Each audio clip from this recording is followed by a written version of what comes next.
My kids soften my heart, but I'm still enraged. 3 straps to the head, give it up, how villains made. Straight gutter. Kinda lonely, alone, never been a day. Matter of fact, my chick Nina, my closest of friends today. My buddy. Forever be engaged, be known as my friend of bae. Couldn't marry it, bust that time, gotta bury it. I've been astray, deserted, a renegade. Utensil got to rest, never know what my pen will say. Be like, if I was white, would it be easier? If I was born with wealth, would I be pleasing her? Do you see my worth as I proceed to work? What it do, my people? Yes, we had a night of great fights last night. I must say, PBC put on a great card from top to bottom. Pretty much everything went on the way I expected. I chose Ramos to win against Shane Mosley Jr. I chose Lara to win. I expected Lara to even win, even if he fought Janabek.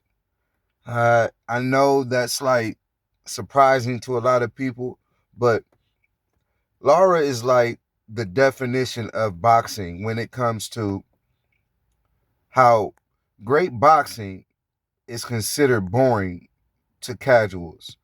The better boxing looks purely, the less people want to watch it.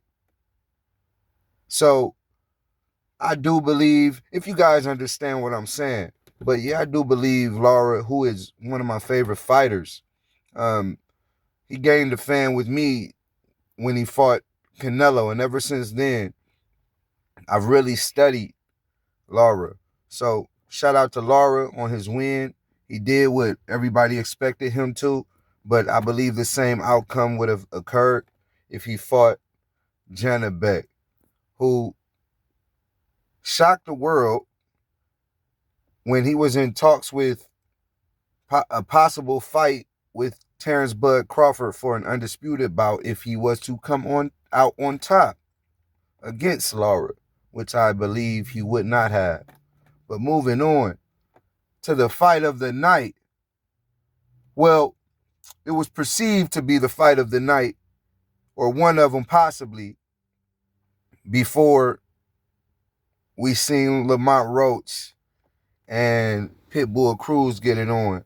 So we did believe that these two guys were closer to evenly matched than the others in Stephen Fulton and Oshaquie Foster.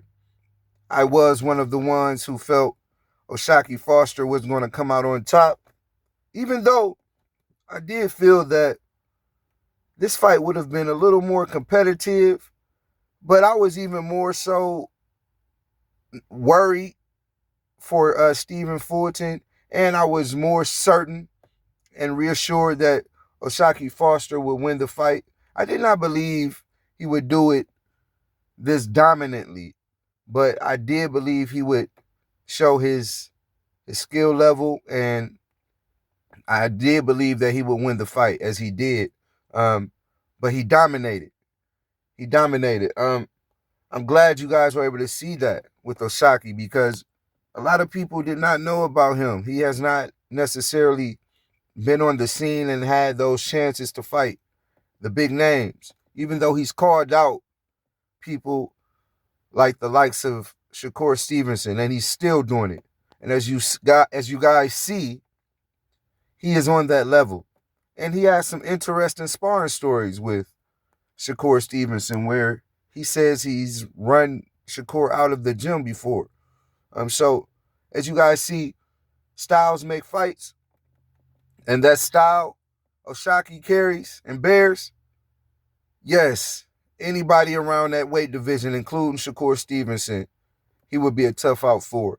But once again, even now, I do believe Shakur Stevenson needs to focus. Teofimo is not food. He's not easy. He's not easy work like they're trying to convey. So if that's what they want to go into this fight feeling, I do feel like it's going to be a rude awakening. But I don't believe he's sleeping on T.O. I don't believe he's underestimating T.O. I don't believe Shakur Stevenson is that type of fighter. I believe he's going to be on his A game. But moving on, before I move on, let me just give a shout out to Oshaquie Foster, man. Shout out my guy, man. Best performance of the night. Hands down. If Lamont Roach goes into that fight with the mentality that you had, using that stick like you used, and not only did he use the stick, the guy switched stances.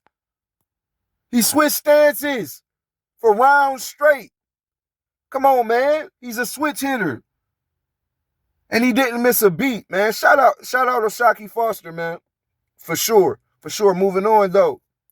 Before I move on again, I'm sorry, man. We still gonna give our hats off to Stephen Cool Boy, because Cool Boy just was outmatched. He was just outmatched at that moment, and he still didn't lay down. It sucks that he missed weight. That kind of reaffirmed to myself that he was going to lose the fight. But and you just don't see that. You don't see people coming up in weight and still miss weight. You just don't see that. So I don't know if that was a lack of focus or maybe it was a strategy. Maybe he felt like being heavier would benefit him in this fight. But as we see, it did not. I'm not going to say it played a role in his endurance or stamina, because he seemed pretty strong throughout all 12. But yeah, hats off to Cool Boy as well. I hope he keeps it going. I would like to see what he does next. But moving on to the main event, man, kudos to them two guys, man. They put on a fan favorite fight. We're talking about Lamont the Reaper Roach against Isaac Pitbull Cruz. So these guys fought to a split decision draw. And I'm not going to call it controversial, even though you have people out here claiming that this fight should have been ruled in favor for Lamont Roach. I agree to a point, but those championship rounds, he was supposed to close the show, and he did not. And the reason why he expressed that in his post-conference or post-fight conference, he hurt his hand in the 11th round. So his strategy actually played adversely for him. If Lamont Roach put his pride to the side and kept that jab long and strong while fighting on his back foot for over 50% of the fight, just box the ears off Pitbull. He has the power. But him knowing that he has the power, where he did hurt Pitbull multiple times in the fight, he actually lumped up Pitbull, I believe, more than we've ever seen him lumped up. But he put himself at risk way more than he needed to. We can almost compare that fight to how Abdullah Mason fought Sam Noakes. Okay, you want to please the crowd. You want people to buy tickets, and rave about your name. But they're not the ones in there taking those punches and that punishment. So I did not like seeing Lamont Roach take all that punishment. That's taking life away from your boxing life, where he did not have to fight like that. I would have loved to see him box a lot more, use that jab where he possesses an educated jab. He was throwing his jab pretty short to me. I felt like he should have snapped it way longer and went high-low a lot more, while Pitbull was right in front of him and coming forward. Stop his momentum. Boom, right there to the chest, right there to the body, high-low, boom. Double it up, triple it up sometimes while circling him. I would have rather seen Lamont Roach box a lot more rather than fight. And he ended up damaging his hand in this fight due to that. Damaging his hand and receiving some damage to his face and other parts of his body. I believe it was a damaging fight for him. And I hope he recovers from it. But kudos and hats off to both of the fighters. This is a point where I say one fighter is built for that type of fight, even though I don't believe anyone is built for that type of fight longevity-wise, and then the other is not. And I'm speaking of Pitbull Cruz. So Pitbull Cruz has trained his body, his mind, and honed his style for that particular fight. Lamont Roach went in there and tried to beat Pitbull Cruz at his own fight. And in the early rounds, it seemed like Lamont was trying to, the first couple rounds at least, was trying to box him a little bit, use his jab, fight off the back foot. What we noticed is he did not feel, because we seen his stamina decreasing at that same time. What we noticed is he did not feel for the duration of the entire fight that style would benefit him. He felt like he would tire out. So that's why people like, or fighters like Devin Haney and Shakur, who fight predominantly, or who can fight predominantly on the back foot for an entire fight and endure the least amount of damage, and we can call them runners and everything like that, but they can lump up and beat up their opponent at the same time. We have to give our hats off to those type of fighters. And that is what we call boxing. I was just talking about Lara at the beginning of this video. We can throw him in that category as well. So these are what we call pure boxers.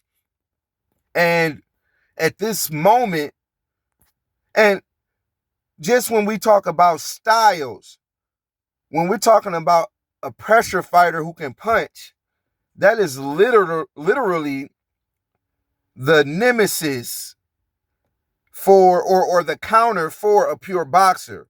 And we've seen it in the past, not just the recent past, but throughout history, how those type of fighters give pure boxers the most headaches.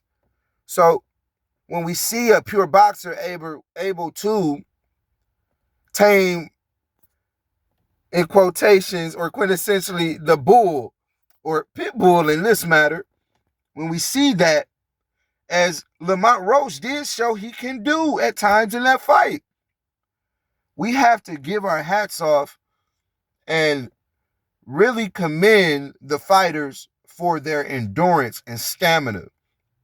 But because it takes a tremendous amount of conditioning to do that for the entire duration or entirety of a 12-round fight, championship fight at that.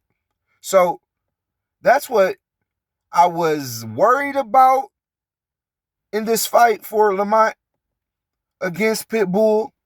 But again, he showed in this fight that he can fight off his back foot and that he could box Pitbull Cruz and frustrate him. Lamont Roach has to stick to the game plan, because as you see, that, like I said in my analysis and prediction of this fight, Pitbull has an all-time chin.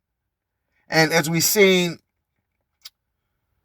Tank in his Tank fight against Pitbull Cruz, Tank hurt his hand.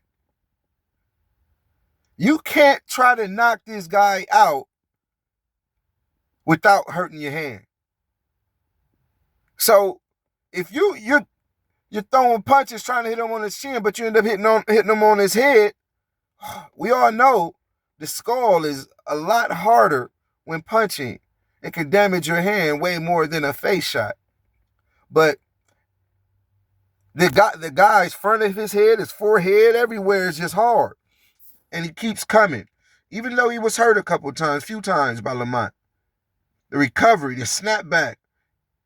Lamont, you're not going to be able to knock him down. You can't do that. So this was your assessment. Can I knock him down? Can I get that knockdown back? That happened and occurred early in the fight, even though it's a flash knockdown, man, your glove barely touched the canvas, man. Flash knockdown, man. Still hats off, man. Tough as nails.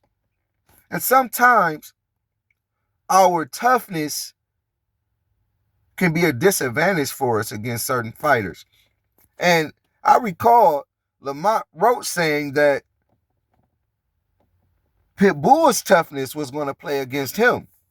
So what happened was I seen Lamont Roach's toughness play against him.